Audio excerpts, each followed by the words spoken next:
El análisis, la experiencia la experiencia y el pensamiento crítico para ampliar la conversación pública.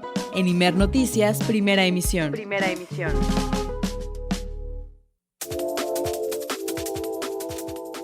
En la primera emisión de Imer Noticias, tu punto de referencia, conversamos con el doctor Abraham Sapien, el filósofo Abraham Sapien. Doctor, buenos días, bienvenido a la primera emisión de Imer Noticias. ¿Qué tal? Muy buenos días, Albert. ¿Cómo estás? Muy bien, muchas gracias. A veces tenemos la tendencia de confundir las emociones, doctor, de creer que la alegría que sentimos o la euforia pues se debe a circunstancias que no necesariamente deberían corresponder con eso o confundir las tristezas con otro tipo de circunstancias. Es importante saber qué sentimos, qué son las emociones distintas, doctor. Sí, yo creo que algo muy interesante del tema de las emociones, así como de su investigación, es que es algo que es verdaderamente cotidiano y es parte del lenguaje que utilizamos todos los días porque hay cosas que nos dan cólera, que nos dan tristeza, que nos dan frustración, que nos dan vergüenza.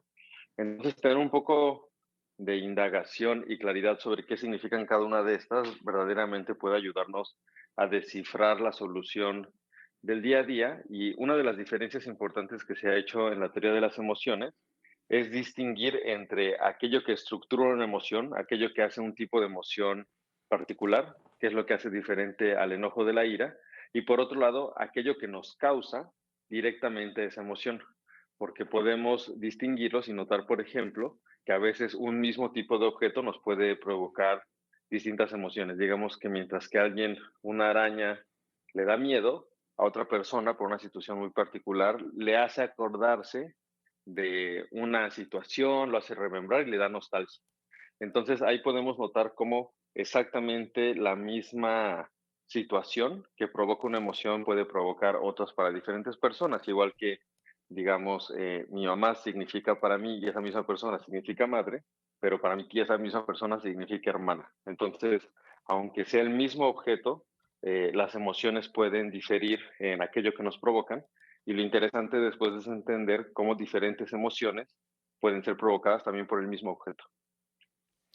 Las emociones, ¿cómo se pueden hacer encontrar la diferencia, doctor? Porque eventualmente pueden depender de alguna circunstancia muy inespecífica, pero no pocas veces hay algo más allá de lo que finalmente creemos que es lo que las detona. Doctor, ¿cómo se puede, cuál sería como la herramienta, la técnica para tener esta diferencia? ¿Y de qué sirve al final del día, doctor? Porque esto es algo pues bastante común. Sí, una manera de tratar de identificar cuál es la emoción que tengo es entender de qué trata. Ujú. Y al entender de qué trata también es preguntarnos, digamos, qué está adjetivando. ¿Está adjetivando peligro? Si está adjetivando peligro, estamos en una situación de miedo, es decir, algo que queremos evitar porque nos resulta posiblemente dañino, tanto un objeto como una situación. Es algo que genera vergüenza y si genera vergüenza, en general es inadecuación de expectativas sociales. Entonces yo siento vergüenza cuando siento que hice algo que el grupo está validando como negativo. Lo que siento es orgullo, es una acción, una situación que yo pienso que debe de prolongarse en el tiempo, de la cual me debo de sentir bien. Lo que genera es frustración, enojo, es decir, que yo quiero que las cosas sean de una cierta manera, pero estoy notando que son de otra. Y otra de las grandes emociones típicas también es la tristeza, que suele asociarse a la pérdida. Es decir, eh, mi anillo de compromiso lo perdí y esa situación me genera tristeza porque es un objeto importante que ya no tengo, pero tal vez también me puede generar vergüenza porque la gente esté pensando cómo vas a perder tu anillo de compromiso.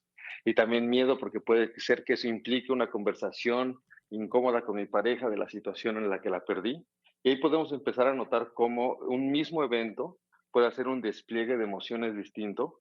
Y bueno, otro ejemplo profundo de la vida, por ejemplo, es el duelo, ¿no?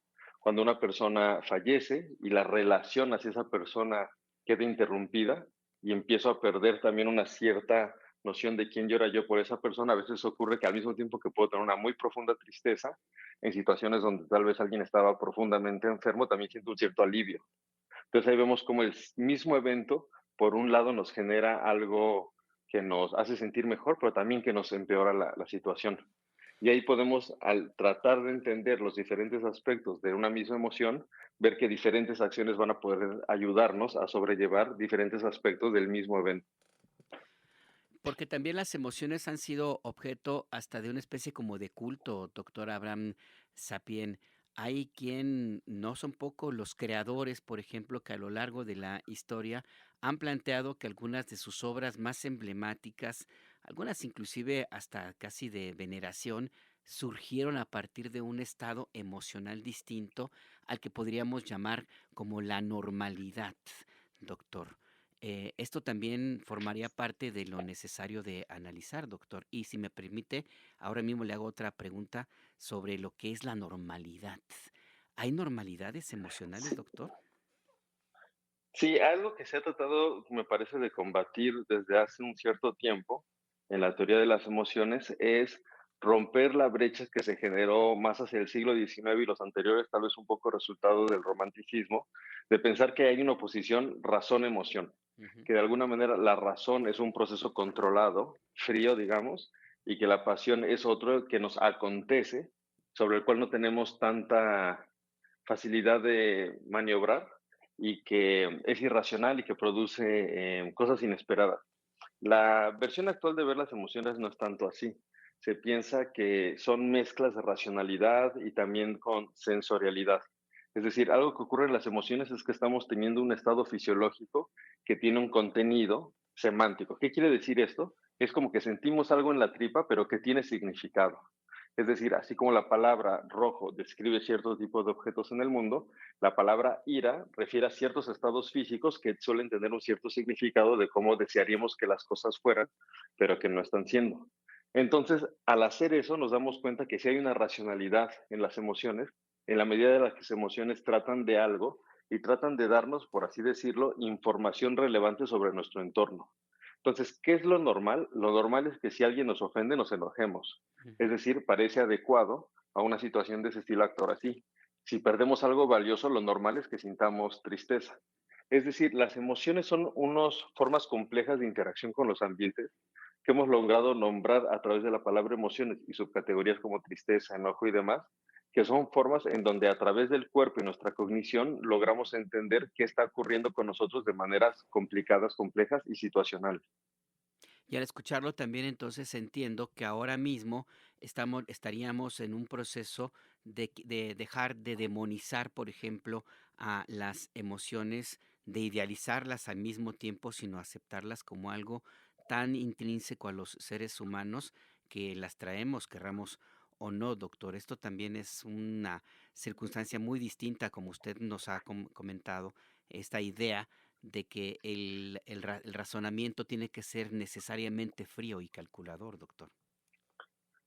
Claro, una idea novedosa que comienza a circular en torno a la teoría de las emociones es que el propósito de tenerlas es coordinarnos entre personas. Es decir, las emociones, aunque se suelen pensar en la literatura que tratan de osos peligrosos, realmente no estamos tanto en situaciones así, sino en el miedo que alguien tal vez nos esté siguiendo, en una situación que consideramos temibles porque alguien querido está en una situación que está fuera de nuestro control, porque está en la calle. Y una idea que me parece que es bastante valiosa es la de que las emociones lo que hacen es coordinarnos entre personas. Entonces, ¿qué es lo normal? Lo normal es que las emociones nos ayuden a coordinarnos en el entorno social. Es decir, que un grupo de personas tengamos duelo sobre la muerte de un mismo individuo, significa que nos estamos coordinando, entendiendo quiénes somos como grupo y qué nos es relevante o valioso. Al mismo tiempo, el enojo, la vergüenza, el rencor, pero también el orgullo, la alegría y el gozo son maneras en las que podemos mapear y rastrear entre diferentes individuos qué nos es pertinente en los diferentes niveles de grupos a los que pertenecemos. Entonces, sintonar bien las emociones significa también saber coordinarnos adecuadamente en nuestras relaciones con amigos, parejas, personas de trabajo y también con las personas con las que compartimos el espacio público, ¿no? Por eso es importante poder tener estrategias de codificación de la paz y manejo de las emociones, que simplemente es saber coordinarnos entre tantas personas y situaciones tan complejas como las que tenemos hoy en día, pues con tantas variables. Exactamente, y por eso es importante tener esta conversación, la que sostenemos esta mañana con usted, doctor Abraham Sapien. Le agradezco este espacio y esta reflexión para la audiencia de Imer Noticias. Muchísimas gracias, un gusto como siempre escucharte y seguir conversando y esperando que las distinciones le ayuden a la gente a llevar el día, manejar más a gusto y estar más en paz y más coordinados con su entorno y su gente relevante. Y aceptarnos, aceptarse cada quien como es. No pasa nada. Así es. Muchas gracias, doctor. Que tenga buen día.